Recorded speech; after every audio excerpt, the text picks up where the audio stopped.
اعوذ باللہ من الشیطان الرجیم بسم اللہ الرحمن الرحیم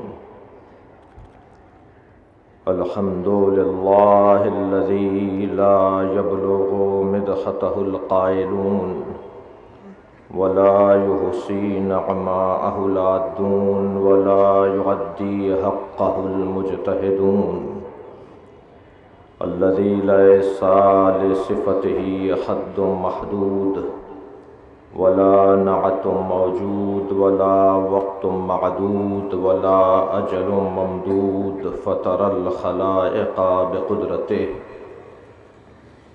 ونشر الرياح برحمته الصلاة والسلام على الرسول المسدد المصطفى الأمجد المحمود الأحمد سيدنا ومولانا ومولى الكونين جد الحسن والحسين علي أبا القاسم محمد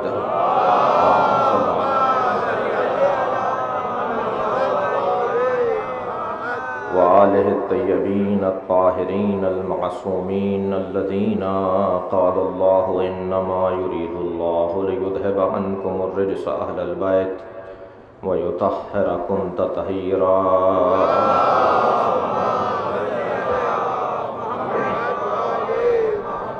ولعنة الله على أعدائهم أجمعين من يوم عداوتهم إلى قيام يوم الدين أما بعد فقد قال الحكيم في قرآن الكريم بسم الله الرحمن الرحيم لقد جاءكم رسول من أنفسكم عزيز عليه ما عنتم حريص عليكم بالمؤمنين رؤوف رحيم صلوات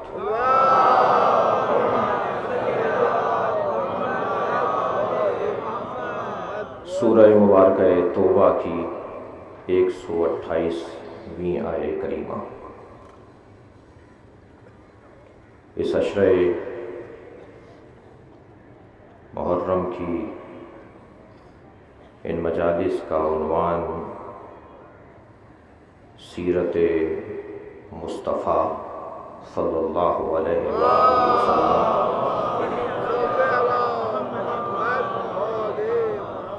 قرار دیا ہے۔ آج پہلی محرم ہے، ایک سال کا آغاز کیا کرنا ہے اور ایک سال کا اختتام کیا ہوا، ماضی کے حالات واقعات سے سبق لیتے ہوئے مستقبل کے معاملات کی بہتری، مستقبل کے حالات کی بہتری اور معاملات کا سدھار اور سدھار، یہ آج کا پہلا دن ہم سے تقاضا کرتا ہے۔ عالمی سطح پر کیا معاملات رہے، ملکی سطح پر کیا معاملات رہے، اور اس میں دین ہمیں کیا رہنمائی عطا کرتا ہے، حسین ابن علی ہماری کیا پیشوائی کرتے ہیں، یہ عزاداری ہماری کیا مسیحائی کرتی ہے، یہ سوزخانی، یہ سلام، یہ نوحہ، یہ ماتم، یہ جلوس آمادہ ہیں، یہ علم، یہ تعزیہ، یہ کالے کپڑے، یہ یا حسین کی آفاقی صدائیں، یہ ہمیں کیا رہنمائی عطا کر رہی ہیں۔ اس سال کا اہم ترین موضوع رہا کہ جب ناعاقبت اندیش، سازشی اور کسی کے کہنے اور حکم پر عمل کرنے والوں نے ایک ایسی شخصیت کو مورد وہن اور توہین قرار دیا جو پیغمبر امن ہے، جو سب کے لیے مسیحا اور مددگار ہے۔ اگر آپ کی سماعتیں میرے ساتھ ہیں تو کہوں جو علی جیسے مشکل کشا کا مشکل کشا ہے، جو سب کے لیے ایک ایسا پیغام لے کر آیا کہ جو پیغام قیامت تک لوگوں کی درد دوا کرے گا۔ اس ذات عظیم کو مورد وہن و توہین قرار دیا گیا۔ یوں تو ہمارا ہر دن یوم مصطفیٰ ہے، اس لیے کہ مصطفیٰ کے بغیر تو سورج بھی نہیں نکلتا۔ ہمارا ہر لمحہ ہے مصطفیٰ کا، اس لیے کہ ان کے نام کے بغیر تو صبح بھی سانس نہیں لیتی۔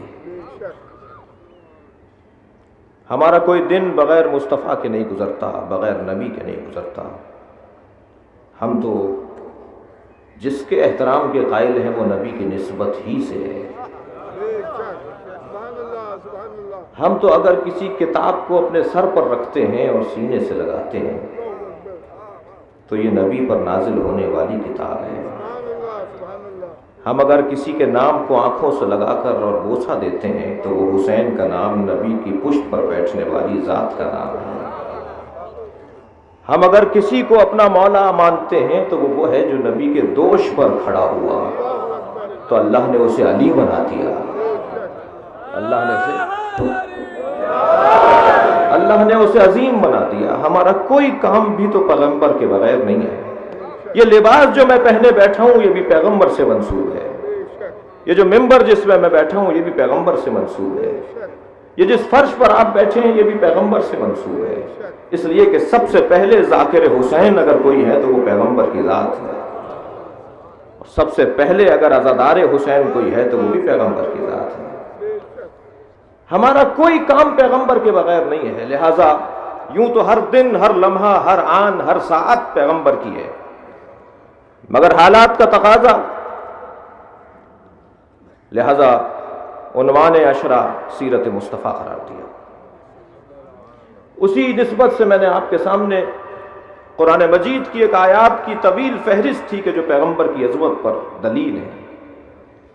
ان آیات قرآنی میں جس قرآنی آیت کی میں نے تلاوت کی اس میں وہ پہلو زیادہ سے زیادہ پائے جاتے ہیں کہ جو میری ضرورت ہے، جو آپ کی ضرورت ہے، جو ہمارے سماج کی ضرورت ہے۔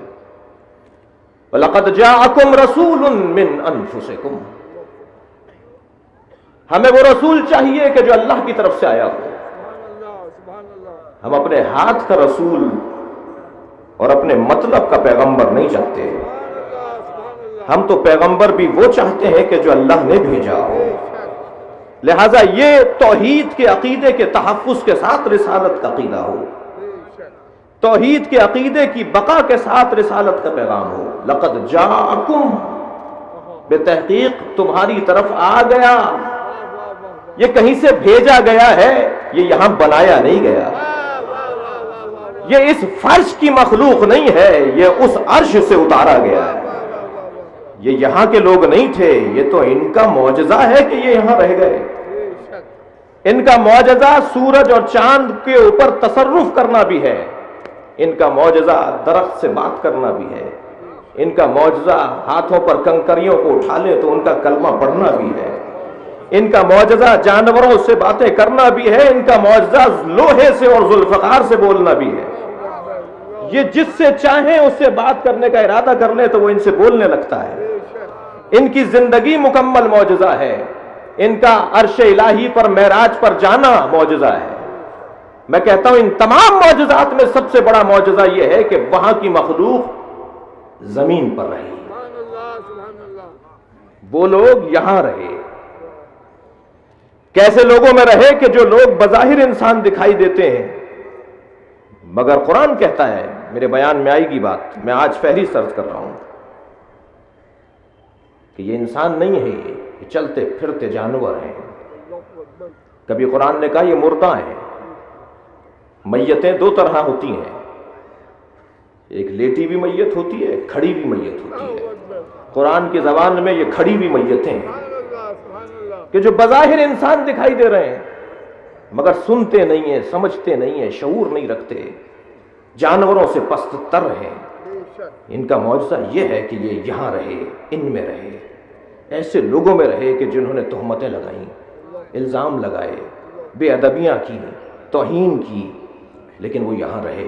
عزیز علیہ ما عنتم لقد جاءکم رسول من انفسکم، وہ ہمارا رسول جو تمہاری طرف آیا ہے ہماری جانب سے، مگر وہ تمہارے ہی درمیان سے میں نے بنایا ہے۔ عزیز علیہ ما عنتم، وہ تمہارے درد میں مبتلا رہتا ہے، اس کی پریشانیاں تمہاری پریشانیاں ہیں، تم پریشان ہوتے ہو تو وہ پریشان ہو جاتا ہے۔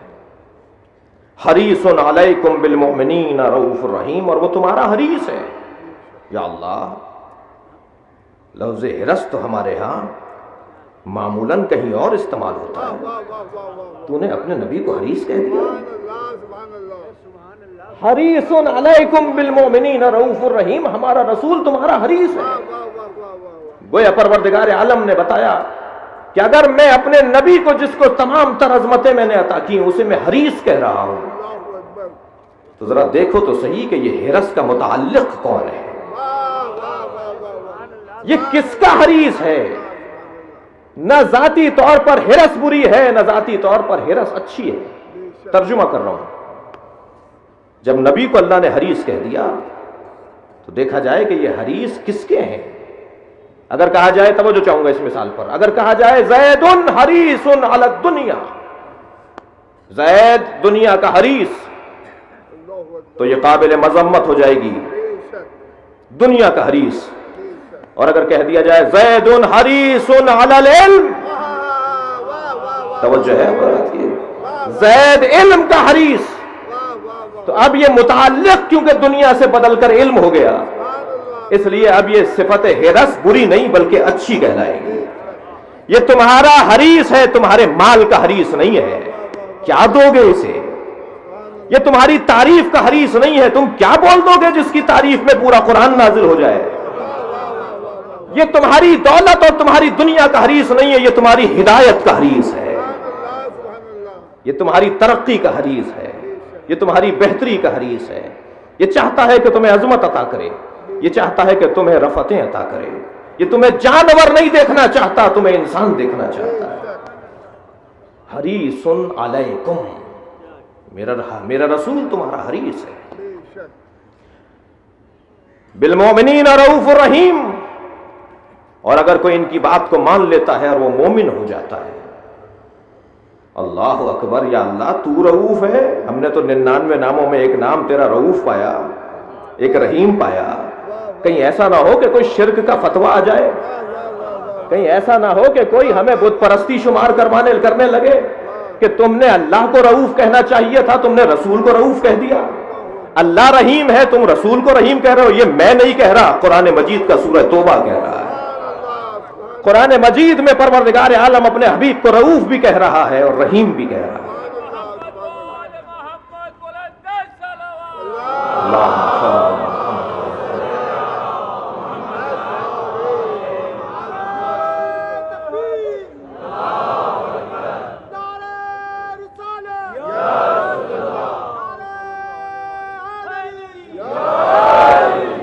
توجہ ہے حضرات کی؟ یہ قرآن کی آیت اور اس کا ترجمہ اور ایک سرسری سی گفتگو۔ آج پہلی مجلس ہے، میں سالہ گزشتہ کی طرح اور میرے حصے کی جو خدمت رہی اس سے پہلے حضرت علامہ طالب جوہری کی بھی جو روش رہی، پہلی محرم فلسفہ عزاداری پر گفتگو ہونا چاہیے۔ یہ علم کیوں سجے ہیں؟ اس لیے کہ ایک علم کی شبیہ ہے، جو علم اسلام کی سربلندی کے لیے کربلا میں بلند ہوا، اس کے اٹھانے والے نے اپنے بازو کٹا دیے، اس علم کو گرنے نہیں دیا۔ اب قیامت تک لاکھوں اربوں علم ہیں جو لگے ہوئے ہیں۔ ایک علم گرانے کی کوشش کی تھی، اب گھر گھر پہ علم ہے۔ اب کوئی شہر نہیں ہے جہاں علم دکھائی نہ دے، اور میں سندھ کے مرکزی شہر میں مجلس پڑھ رہا ہوں، یہ پورا صوبہ تو ویسے ہی غازی عباس کی نگری ہے، ہر جگہ علم، تعزیے بنائے جا رہے ہیں، ذوالجناح سجایا جائے گا۔ یہ شبیہ ہے اس گھوڑے کی جس نے امام حسین سے وفاداری کی، اور وفاداری کا بھی ایسا عنوان قرار دیا کہ جب جناب عباس کے سلام پر مولا بڑھے ہیں تو یہ ذوالجناح چلتے چلتے رک گیا۔ امام نے کہا ذوالجناح میرا بھائی بلا رہا ہے۔ اس نے ایک جانب اشارہ کیا تو حضرت عباس کا ایک بازو کٹا ہوا تھا، یہ حضرت عباس کے بازوؤں کو پہچانتا تھا۔ اللہ اکبر، مستند مقتل، مولا گھوڑے سے اترے، عباس کا ہاتھ اٹھایا، کچھ اور آگے بڑھے، پھر گھوڑا رک گیا، پھر ایک جانب اشارہ کیا تو حضرت عباس کا دوسرا بازو تھا۔ آج پہلی مجلس ہے نا، گریا بھی مجھے ساری مجلس میں گریا ہوتا رہے، پورے 1 گھنٹے ہم روتے رہے تو کم ہے۔ میرے مولا امام حسین نے ایک مرتبہ دوسرا بازو اٹھایا، لیکن اب میرا دل، جب میں اس مقتل کو پڑھ رہا تھا تو میرا دل کہہ رہا تھا کہ اب بازو ملنے سے پہلے حسین جس انداز سے چل رہے تھے، اب حسین کا انداز بدل گیا، اس لیے کہ دونوں ہاتھ تو میرے پاس ہیں، میرا بھائی گرا کیسے ہے، میرے عباس کے ساتھ ہوا کیسے ہے۔ ہم اس ذوالجناح کی شبیہ بنائیں گے، اس کی تعظیم کریں گے۔ اس نے امام حسین کو جب سواری سے امام گر رہے تھے، نیچے آ رہے تھے، گھٹنے ٹیک دیے تھے، مولا کو چوٹ نہ لگنے پائے۔ جب حسین کو شہید کرنے کے لیے ظالم آگے بڑھے تو اس نے 80 سپاہیوں کو زخمی کیا ہے، امام کے قریب نہیں آنے دے رہا تھا۔ اور جب کہا پسر سعد نے کہ اسے کچھ نہ کہا جائے کہ مجھے یاد ہے کہ نبی اس پر بیٹھا کرتے تھے۔ لعنت ہو ابن زیاد تجھ پر، تجھے نبی کی سواری یاد رہی، لیکن جو نبی کی دوش پر بیٹھتا تھا نبی کا سوار یاد نہیں رہا۔ اس کے بعد سپاہی آگے بڑھے اور اس ذوالجناح کو پکڑنا چاہا ہے تو یہ خود کو بہت دور لے گیا۔ جب ہاتھ نہیں آیا تو کہا ذرا چھوڑو، کرتا کیا ہے، اب بہت دیر ہو چکی تھی، اب حسین ابن علی کا سر تن سے جدا ہو چکا تھا۔ یہ جب مقتل میں پلٹا ہے تو بے سر کے لاشیں تھے، یہ کیسے پہچانے میرا سوار کون سا ہے، یہ کیسے پہچانے میرا سوار کون سا ہے، تو لاشوں کو سونگھ رہا تھا،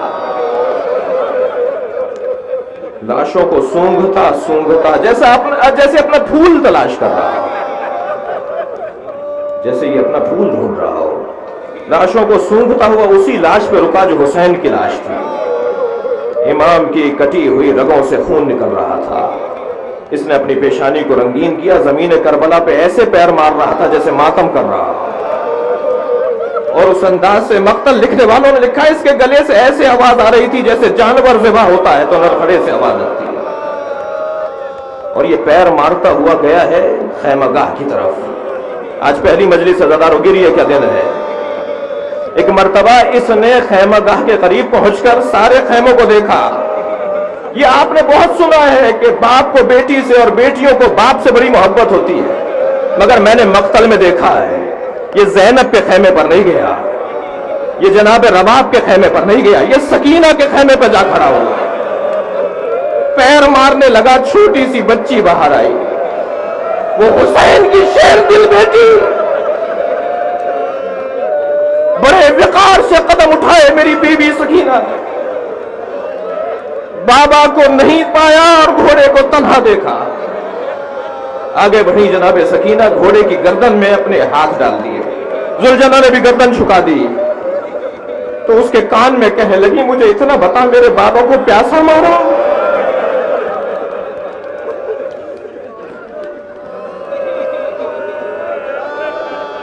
کہ میرے بابا کو پانی پلا کر؟ ہم شبیہ بناتے ہیں ذوالجناح کی، تعزیے کی شبیہ بناتے ہیں۔ تعزیہ اندر تربت دکھائی دیتی ہے، باہر زری دکھائی دیتی ہے. تربت ان لوگوں کے لیے ہے کہ جو کربلا پہنچ نہیں سکتے، اور زری ان لوگوں کے لیے حسین کی جو امام حسین کے ذریعے اقدس کی زیارت کرنا چاہتے ہیں. کالے کپڑے ہوں گے. میں عرض کروں گا آج کی پہلی مجلس میں کہ جنہیں عادت ہے فبہا نعم المطلوب، اور جن کو کالے کپڑے کم پہننے کا مزاج ہے، وہ اس دفعہ زیادہ اہتمام کریں عزاداری میں. عزاداری امام حسین ایک امانت ہے ہمارے پاس. میں نہیں تھا اور یہ عزاداری تھی، میں نہیں رہوں گا یہ عزاداری رہے گی. اس وقت میرے پاس امانت ہے، اسے مجھے آگے بڑھانا ہے. لیکن عزیزان گرامی، یہ عزاداری جس کو ہم اس اہتمام کے ساتھ منعقد کر رہے ہیں، پوری دنیا میں کہیں کل سے اور کہیں آج سے امام حسین کے غم کا ماحول تیار ہے. اسے دیکھنے والے کیوں منفی نگاہوں سے دیکھتے ہیں؟ یہ تو محبت کا پیغام دیتی ہے. یہ تو دروازے کھلے ہیں اور امام بارگاہوں کو عمومی طور پر دعوت کہ آ کر بیٹھو اور مجلس عزا کو سنو. ہمارے ان بزرگوں نے تو امام بارگاہ مسجد کے ساتھ بنائے ہیں. معمولاً ہم مجلس مسجد میں نہیں کرتے، اس لیے کہ مسجد میں جانے کے لیے شرط و شرائط ہیں. حسینیہ علیحدہ ہے، امام بارگاہ علیحدہ ہے. پوری دنیا میں ایسا ہی ہے. عرب دنیا میں چلے جائیں، حسینیہ علیحدہ ہے، مسجد علیحدہ ہے. امام بارگاہ علیحدہ ہے، مسجد علیحدہ ہے. مسجد میں غیر مسلم نہیں آ سکتا، نجس نہیں آ سکتا، وہ شخص نہیں آ سکتا جو محتاط نہیں رہتا، جو لاابالی ہے وہ نہیں آ سکتا. مسجد تک پہنچنے کے لیے ایک کلاس ہے، ایک مرحلہ ہے، ایک درجہ ہے. ہمارے ان بزرگوں نے اول سے امام بارگاہ کو مسجد کے ساتھ بنایا ہے، اس لیے کہ مسجد ہے اللہ کا گھر اور امام بارگاہ ہے حسین کا خیمہ. وہ کپڑے کا خیمہ جلایا تھا، اب پکے خیمے بنے ہوئے ہیں. اس لیے اس امام بارگاہ میں سب کو آنے کی اجازت ہے کہ یہ حسین کا خیمہ ہے. ہر آنے والے حر کے لیے کھلا رہنا چاہیے. مجھے اور آپ کو حق نہیں ہے، اجازت نہیں ہے کہ ہم کسی پر پابندی لگائیں. سب کے لیے. یہ تو در حقیقت اسلامی تہذیب کے احیاء کے ایام ہیں. اسلامی تہذیب زندہ کی جائے گی، دوبارہ زندگی ملے گی اسے. عزاداری کو دیکھنے والے مختلف نگاہوں سے عزاداری کو دیکھتے ہیں. عزیزان گرامی، یہ عزاداری امام حسین ایک بہترین رسانہ ہے، ایک بہترین رسانہ ہے. جہاد باللسان کی ایک بہترین تصویر ہے. ابھی مجھ سے پہلے ذاکر اول جناب سبت جعفر صاحب نے، ذاکر دوم جناب اشرف عباس صاحب نے، یہ جہاد باللسان ہے. میں جہاد باللسان ہے، ذاکرین جہاد باللسان کر رہے ہیں. اور ہمیشہ جہاد باللسان نے تہذیب اور اقدار کو پروان چڑھایا ہے. موسیٰ فرعون کے سامنے جہاد باللسان ہی تو کر رہے تھے. ابراہیم علیہ السلام نمرود کے سامنے جہاد باللسان ہی تو کر رہے تھے. حضرت عیسیٰ ان یہودی احبار کے سامنے جہاد باللسان ہی تو کر رہے تھے. نبی مکرم کے تمام خطبات یہ جہاد باللسان ہی تو ہیں. اور جہاد باللسان کی ایک بہترین تصویر نہج البلاغہ ہے، جو مولا کائنات کا جہاد باللسان ہے. اور جہاد باللسان جب کمال پر پہنچنے لگتا ہے تو زینب کا خطبہ دربار شام میں بلند ہوتا ہے. یہ جہاد باللسان ہی تو ہے. یہ در حقیقت اس انداز سے اسلام کی تاریخ اور تہذیب کو عام کرنے کا ہدف اور مقصد رکھتا ہے. جب فتح مکہ کے موقع پر ابو سفیان نے دیکھا کہ نبی مکرم کے ساتھ ہزاروں کا لشکر ہے، تو ایک ٹیلے سے کھڑے ہو کر عباس بن عبد المطلب سے کہنے لگے، تمہارے بھتیجے کے پاس تو بڑا مجمع ہے. تو حضرت عبد المطلب کے فرزند نے کہا، میرے بھتیجے کے پاس یہ ریاست نہیں ہے، رسالت ہے. عزیزان گرامی، اس پہلے دن سے جنہوں نے مجمع کو دیکھ کر کلمہ پڑھا، اور جنہوں نے رسالت کو دیکھ کر کلمہ پڑھا ان میں فرق آ گیا، تفریق ہو گئی۔ اسلام مذہب اقتدار نہیں ہے، اسلام مذہب شعور و بندگی ہے۔ جو اقتدار کو دیکھ کر اور ریاست کو دیکھ کر متاثر ہوئے اور کلمہ پڑھنے لگے، ان کے ایک گروہ تیار ہوا، اور جنہوں نے رسالت کو دیکھ کر کلمہ پڑھا ان کا ایک اور گروہ تیار ہوا۔ کچھ ایمان والے مسلمان ہیں، کچھ تلوار والے مسلمان ہیں، کچھ دولت اور پیسے والے مسلمان ہیں اور کچھ اقدار اور تہذیب والے مسلمان ہیں۔ یہ آج مسلمانوں کی بگڑتی ہوئی تصویر اگر کوئی سیدھی کر سکتا ہے تو وہ یہ عزاداری کا فلسفہ سیدھی کر سکتا ہے۔ یہ آج مسلمانوں کے اگر حالات کو بہتر کر سکتا ہے تو یہی نظام عزاداری ہے جو بہتر کر سکتا ہے، اس لیے کہ ریاست والے اور ہیں، رسالت والے اور ہیں۔ مجھے اپنے قوم کو اور اپنی ملت کو جس انداز سے مجھے توجہ دلانی ہے وہ یہ کہ ہم ریاست والے نہیں ہیں، ہم رسالت والے ہیں۔ رسالت قربانی مانگتی ہے، ریاست جو ہے وہ ظلم کا تقاضا کرتی ہے۔ ہم ظلم والے لوگ نہیں ہیں۔ اسی لیے عزا کا عربی زبان کا لفظ ہے، اس کا اردو میں ترجمہ ہے صبر۔ ایام عزا ہے نا، ایام یوم کی جمع، عزا یعنی صبر۔ عزا کا مطلب اردو میں صبر ہے۔ یہ عزادار ہیں یعنی صاحبان صبر، ایام عزا ہیں یا ایام صبر۔ تو پھر رو کیوں رہے ہیں؟ کہ بھئی آنسو تو تبھی نکلتے ہیں جب صبر کیا جائے۔ آنسو تو برداشت کرنے کے نتیجے پر جو ایک غبار، ایک درد بنتا ہے دل میں، اس کی عکاسی ہوتی ہے، اور وہ آنسوؤں کی صورت میں آنکھوں سے ٹپکنے لگتے ہیں۔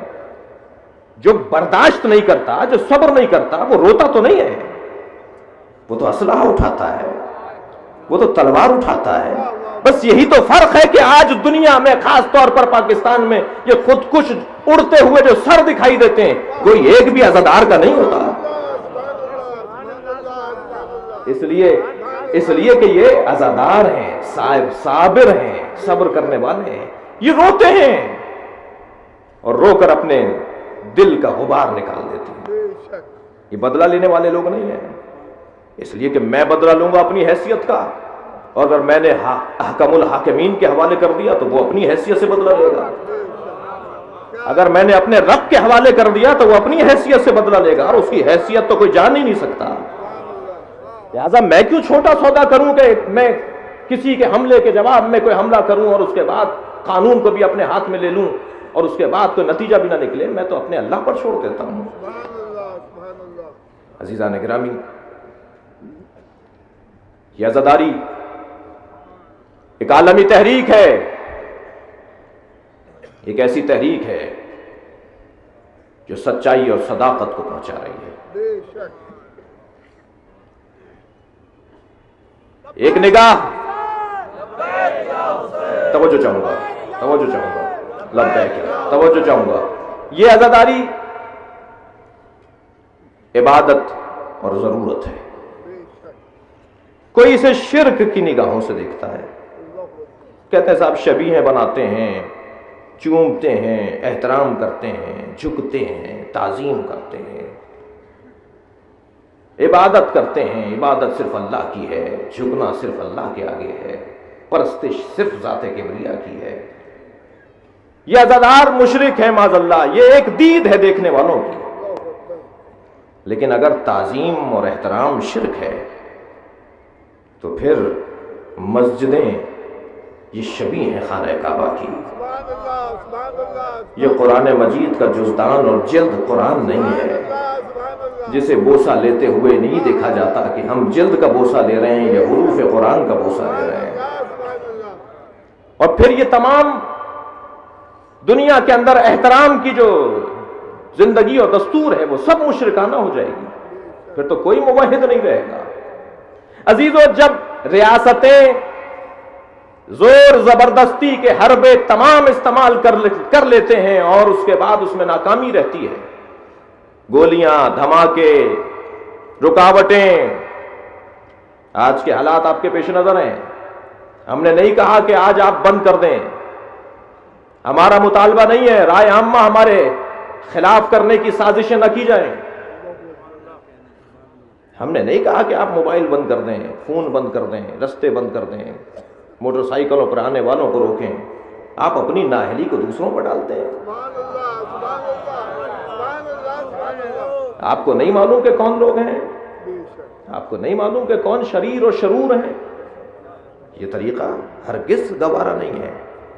لیکن ان باتوں سے جہاں آپ یہ دکھانا چاہتے ہیں کہ ہم شرپسندوں کو روک رہے ہیں, تو آپ کے ذہن میں یہ رہے کہ اگر آپ کی نیت میں یہ ہے کہ یہ عزادار رک جائیں گے تو یہ آپ کی خام خیالی ہے. یہ پیدل چل کے آ جائیں گے, یہ ان مجلسوں کو رونق دیں گے, یہ کبھی عزاداری میں کوئی حرف اور کمی نہیں آنے دیں گے.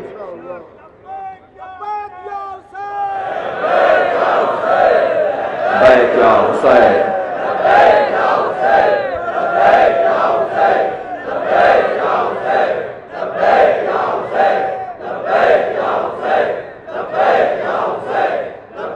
اور جب ریاستیں اپنے حربے تمام استعمال کر لیتی ہیں تو پھر ایک دوسرا مرحلہ آتا ہے, اور وہ مرحلہ ہوتا ہے علمی حملوں کا مرحلہ. پھر لوگ خریدے جاتے ہیں, پھر فتوے لیے جاتے ہیں, پھر لوگوں کو آمادہ کیا جاتا ہے کہ کچھ فتوے صادر کرو, کہو یہ مشرک ہیں, کہو یہ شرک ہو رہا ہے, کہو یہ بدعت ہو رہی ہے. اور پھر وہ لوگ جو ضمیر فروش ہوتے ہیں وہ فتوے جاری کرتے ہیں. انہیں احساس نہیں ہوتا کہ انہیں قیامت میں کس کو جواب دینا ہے. وہ بھول جاتے ہیں کہ مقابلہ عزادار کا نہیں ہے, مقابلہ نبی مکرم کا کر رہے ہیں, یہ حسین کا مقابلہ کر رہے ہیں. وہ بھول جاتے ہیں. عزیزان گرامی, بہت موٹا سا فرق ہے. وہ گردنیں کوئی اور ہوں گی مولویوں کی جو درباروں میں موٹی ہوئی ہوں گی. یہ عزاداری سے وابستہ جو عالم ہے اس کی درباروں میں گردنیں کٹی ہیں, پلی نہیں ہیں.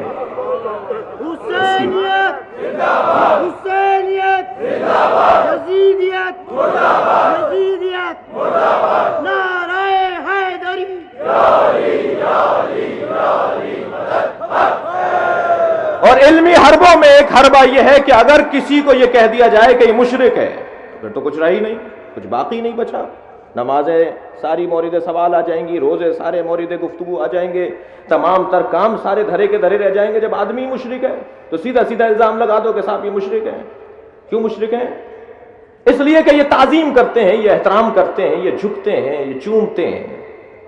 نہیں عزیزان گرامی, تعظیم کا تعلق اور عبادت کا تعلق دل سے ہے. میں بتاؤں گا کہ جھک کس نیت سے رہا, کوئی اور نہیں بتائے گا کہ میری نیت کیا ہے. نیت میری ہے, عمل میرا ہے, تشریح کوئی اور کرے گا. کر میں رہا ہوں بتائیں گے آپ, میں بتاؤں گا کہ میں کس نیت سے جھک رہا ہوں. میں اسے اللہ سمجھ کر نہیں جھک رہا, اللہ کی نشانی سمجھ کر جھک رہا ہوں. میں اس کو ذریعہ قرار دے رہا ہوں جو مجھے اللہ تک پہنچائے گا. لہذا میں بتاؤں گا کہ یہ تعظیم عبادت ہے, یہ تعظیم اور احترام ہے. ایک اور دید ہے جس سے دیکھا جاتا ہے عزاداری کو اور ہمیں, اور وہ ہے بدعت کی دید. کہتے ہیں صاحب یہ بعد میں شروع ہوا, کبھی نہیں ہوا, نیا کام ہے اور نیا دین ہے اور اسلام میں رکھنا ہے. میں کہتا ہوں نہیں, تم نے قرآن نہیں پڑھا. بظاہر تو تم بہت اچھے دکھائی دیتے ہو, بڑا فرفر پڑھتے ہو,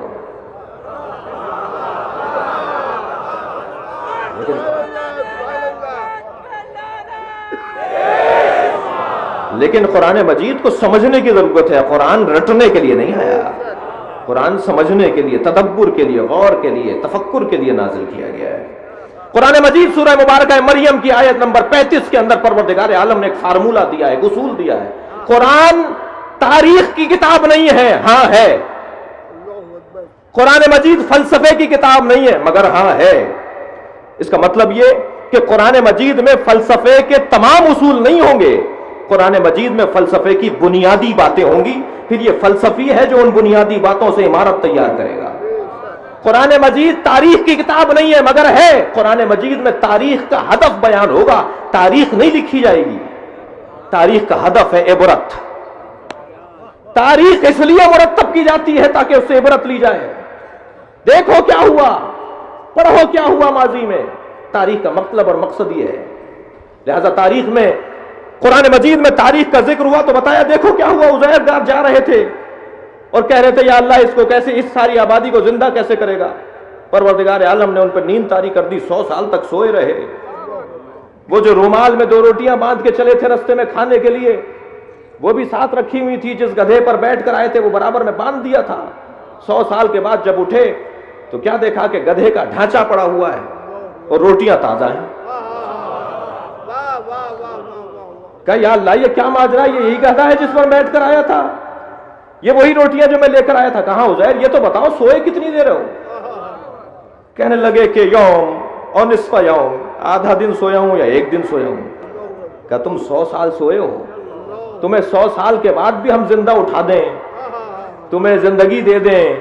گدھا بتا رہا ہے کہ ہم موت دیتے ہیں، روٹی بتا رہی ہے کہ ہم حیات دیتے ہیں۔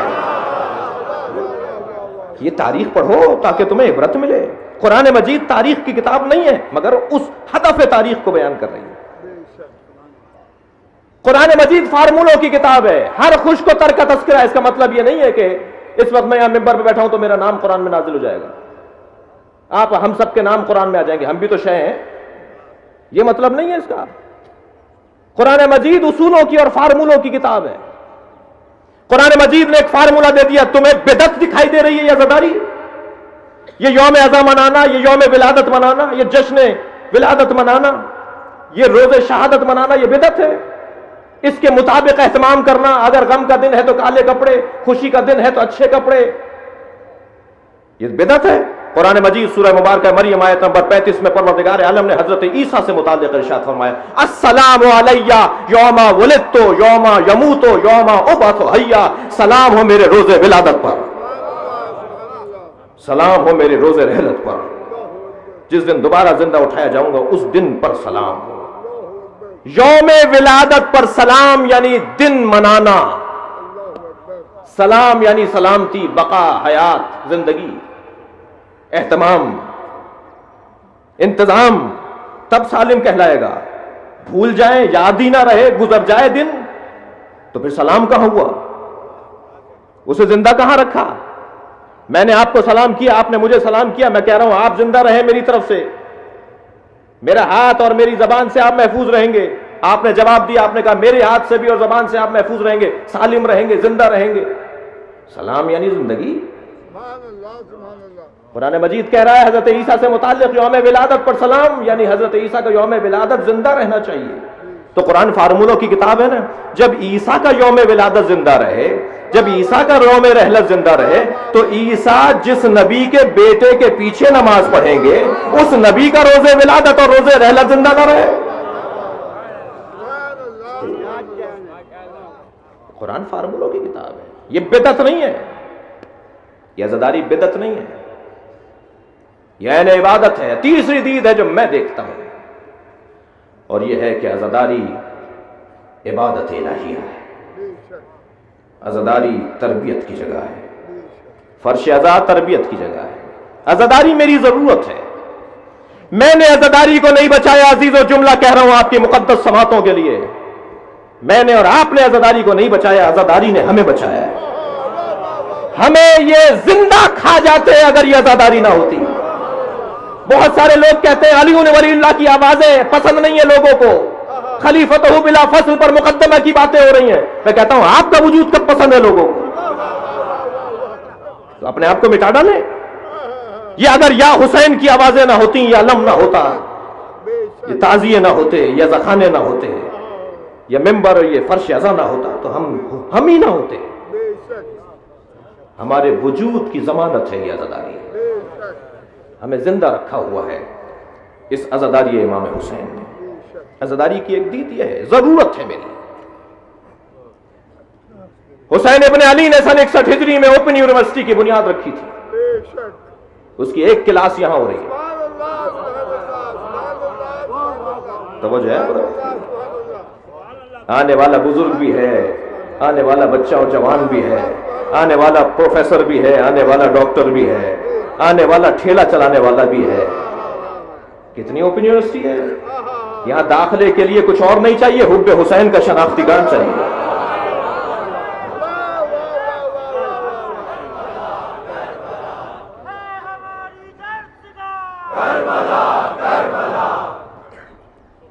عزاداری امام حسین ایک بہترین تعلیم و تربیت کا نظام ہے. وزارت تعلیم ہوتی ہے دنیا میں اس لیے کہ جب وہ خود تربیت یافتہ نہیں ہے تو وزارت میں تربیت کا لفظ کہاں لگائیں گے.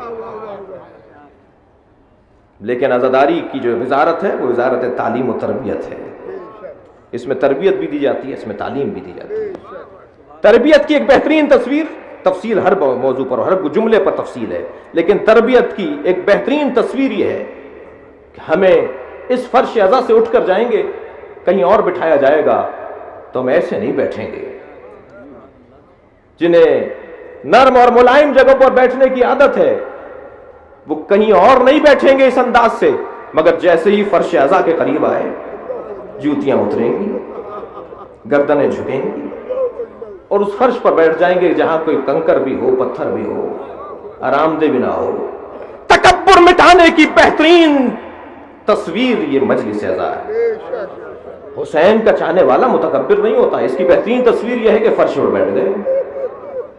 تربیت, میں مٹانا, نفس کو ختم کرنا, تکبر کو ختم کرنا, عاجزی بڑھانا, انکساری بڑھانا. فقر کا احساس اگر ہو جائے تو اللہ اس کے ساتھ ہو جاتا ہے. جو لوگ اپنے آپ کو بڑا سمجھتے ہیں اللہ ان کے ساتھ نہیں ہے. جو لوگ اللہ کے بارگاہ میں اپنے آپ کو فقیر سمجھتے ہیں اللہ ان کے ساتھ ہے. الکبر ردائی, تکبر میرا حجاب ہے, میری ردا ہے. اگر کوئی تکبر کرتا ہے بندوں میں تو وہ میری ردا میں ہاتھ ڈالتا ہے. بہترین نظام تربیت ہے. عزیزان گرامی, 4 نجات کی کشتیاں ہیں.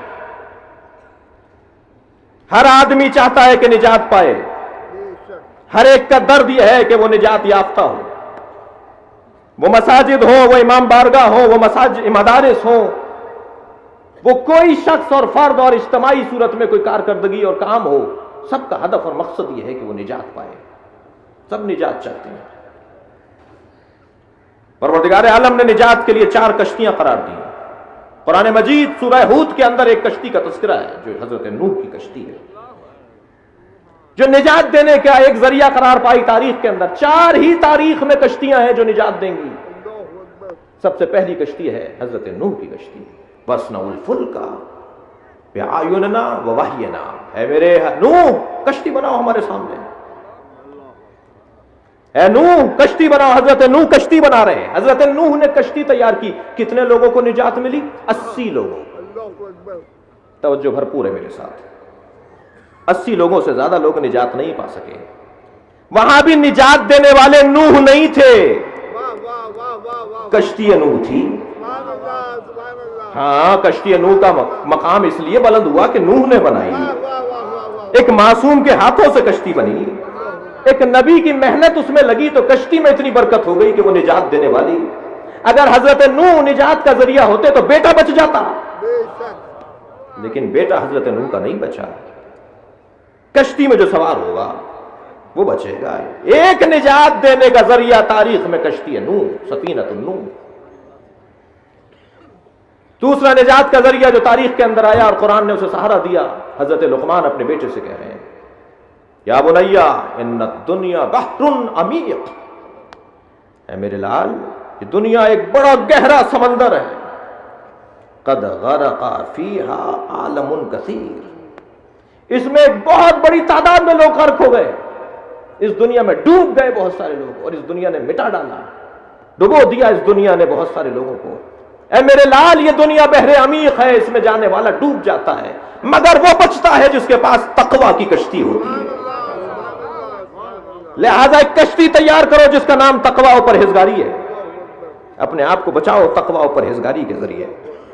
ایک دوسری کشتی جو نجات دینے کا ذریعہ ہے وہ ہے تقویٰ, پرواہ, احساس, توجہ. تیسری کشتی اہل بیت پیغمبر, مثل اہل بیتی کسفینۃ نوح, میرے اہل بیت کی مثال سفینہ نوح کی سی مثال ہے.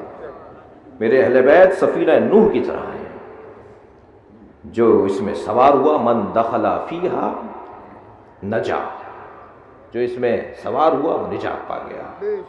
ومن تخلف عنہا، اور جس نے اسے روگردانی کی غرقا، ڈوب گیا۔ یہ تیسری کشتی اور آخری کشتی جو قیامت تک چلے گی وہ ہے حسین ابن علی۔ ابھی کعب کہتے ہیں میں سرکار کی خدمت میں تھا کہ ایک مرتبہ امام حسین کو آتے ہوئے میں نے دیکھا، کم سنی کا علم تھا، آواز دی پیغمبر نے، مرحبا یا ابا عبداللہ یا زین السماوات والارضین۔ اللہ اکبر۔ ابھی کعب کہتے ہیں کہ میں نے نبی سے جب جملہ سنا کہ حسین کو دیکھ کر کہا، مرحبا یا ابا عبداللہ، اے آسمانوں اور زمینوں کی زینت حسین، خوش آمدید، مرحبا، خوش آمدید، آؤ میرے قریب آؤ۔ تو ابھی کعب کہتے ہیں میں نے پیغمبر سے کہا کہ کیا اللہ کے نبی کے علاوہ کوئی آسمانوں اور زمین کی زینت ہے؟ تو حضرت نے فرمایا، اے ابھی کعب، ان الحسین اکبر فی السماء من الارض، زمین سے زیادہ حسین ابن علی کی تعظیم آسمانوں پر ہے۔ اور فرمایا انہ لمکتوب، اور سنو لکھا ہوا ہے ان یمین العرش، عرش کی سیدھی جانب۔ اس کے اندر بھی فلسفہ ہے، الٹی جانب کیوں نہیں لکھا ہوا؟ اور سنو کہ عرش الہی کے سیدھی طرف لکھا ہوا ہے، یمین پر لکھا ہوا ہے۔ کیا لکھا ہوا ہے؟ لکھا ہوا ان الحسین مصباح الہدی و سفینۃ النجاۃ۔ اللہ کے عرش پر لکھا ہوا ہے کہ حسین چراغ ہدایت ہے اور نجات کی کشتی ہے۔ جو حسین ابن علی سے وابستہ ہو گیا وہ کبھی غرق نہیں ہوگا، وہ کبھی برباد نہیں ہوگا۔ یہ فرش عزا ایک کشتی ہے، جو اس پہ آ کر بیٹھ گیا وہ کبھی غرق نہیں ہوگا، اور یہ کشتی چلتی رہے گی، اس لیے کہ اسے اللہ نے قرار دیا ہے۔ یہ کچھ حالات کی خرابیاں اس کو متاثر نہیں کر سکتی۔ سلام ہو اس حسین پر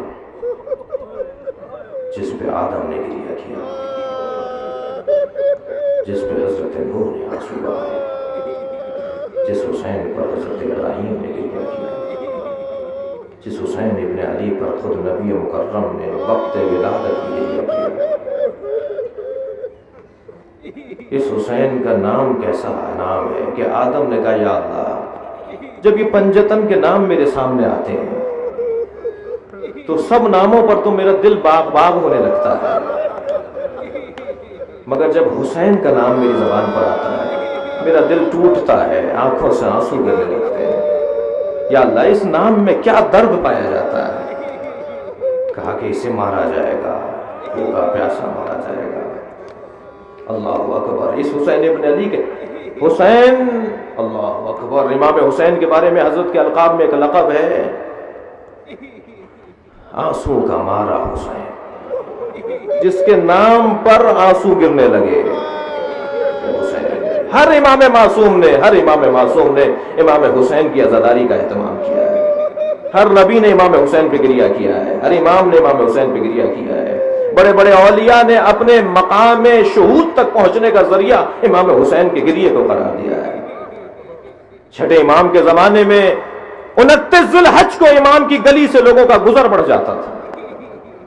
جب کوئی پوچھتا تھا کہ آج اس گلی میں لوگ کیوں جا رہے ہیں تو اشارہ کر کے امام کے گھر کی طرف کہتے تھے، اگر اس گھر سے رونے کی آوازیں آ گئیں تو ہم سمجھ جائیں گے کہ محرم کا چاند دکھائی دے گیا، اس لیے کہ چاند رات سے جعفر صادق کے گھر میں فرش عزا بچ جاتا ہے۔ ذاکر ممبر پر بیٹھ کر مصائب و مرثیہ پڑھتا ہے، امام گریہ کرتے ہیں، بیویاں روتی ہیں، اہل حرم گریہ کرتے ہیں، ماتم کی آوازیں بلند ہوتی ہیں۔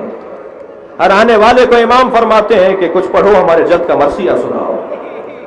ہر امام معصوم نے، امام باقر نے میراث میں سے کچھ حصہ وقف کیا کہ میرے جد حسین پر مرثیہ پڑھا جائے، ہماری عزاداری کی جائے۔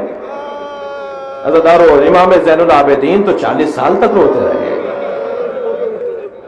امام کاظم روتے رہے، امام رضا دے بل خزائی آ گئے امام کی خدمت میں، مولا میں آپ کے جد کا مرثیہ کہہ کر لایا ہوں۔ حضرت نے فرمایا دیبل ذرا صبر کرو. کرسی پر حضرت دیبل خزائی کو بٹھا دیا اور اپنے غلام سے کہا کہ پردہ آویزہ کروا دو اور بیویوں سے کہو کہ آگے بیٹھ جائے. سارے اہل حرم آ کر پردے کی اس جانب عزاداروں بیٹھ گئے. دیبل خزائی نے مرثیہ پڑھنا شروع کیا. قومی یبنت الخیر یا فاتی، قومی یبنت الخیر فندبی، اے بہترین مخلوق کی بیٹی فاطمہ زہرا، اٹھو جنت البقیع کو چھوڑ دو اور کربلا آ جاؤ. اس لیے کہ کربلا میں آسمان سے چاند اتر رہے ہیں، کربلا میں ستارے ٹوٹ ٹوٹ گر رہے ہیں. اے فاطمہ کربلا آ جاؤ، ایک جانب تمہارا پوتا علی اکبر ایڑیاں رگڑ رہا ہے. اے فاطمہ کربلا آ جاؤ، ایک جانب تمہارے پوتے قاسم پر گھوڑے دوڑائے جا رہے ہیں. اے فاطمہ کربلا آ جاؤ، عباس کے بازو قلم کیے جا رہے ہیں. اے سیدہ جب سارے کربلا کے مرحلوں پر رو چکو تو نشیب کربلا میں بھی آ جانا، جہاں حسین ذوالجناح سے گرائے جا رہے ہیں. یہاں تک دیبل نے مرثیہ پڑھا، گریے کی آوازیں بلند ہونے لگیں. امام اتنا رو رہے تھے کہ ریش مبارک تر ہو گیا تھا. امام نے فرمایا دیبل اس میں 2 مصرے اور پڑھا دو. اے میں فاطمہ زہرا جب کربلا میں رو چکو تو خراسان میں اپنے غریب بیٹے کی قبر پر آ جانا. دیبل نے کہا اجرکم اللہ. دیبل نے کہا مولا مجھے نہیں معلوم کہ بی بی کے کون سے بیٹے کی قبر خراسان میں ہے. امام نے فرمایا دیبل مجھے غربت میں مارا جائے گا، دیبل مجھے تنہائی میں مارا جائے گا. میری بہنیں میرے ساتھ نہیں ہوں گی، میری ماں میرے ساتھ نہیں ہوں گی، میرے گھر والے میرے ساتھ نہیں ہوں گے. میری ماں کو دعوت دو کہ کربلا کے بعد خراسان میں آ جانا. دیبل خزائی نے مصرے کا اضافہ کیا. اے سیدہ کربلا کے بعد خراسان میں علی ابن موسی رضا کی قبر پر آ جائیے گا، اسے غربت میں مارا جائے گا. رونے والوں کنیز پردہ ہٹا کر باہر آ گئی. کہا دیبل خاموش ہو جاؤ، معصومہ قم بے ہوش ہو گئی. بی بی معصومہ سے برداشت نہیں ہوا اپنے بھائی کی خبر شہادت. ایک مرتبہ میں کہوں گا بی بی سلام ہو اس زینب کبریٰ پر جو 70 قدم سے دیکھتی رہی. کن خنجر چلتا رہا، زمین کربلا پر زلزلہ آتا رہا، سیاہ اندھیاں چلتی رہی اور زینب اپنے ہاتھ بلند کر کے کہتی رہی کوئی ہے جو نبی کے نواسے کو بچائے، کوئی ہے جو علی کے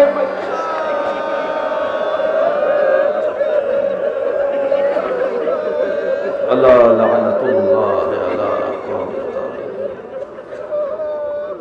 یا اللہ قبول فرما.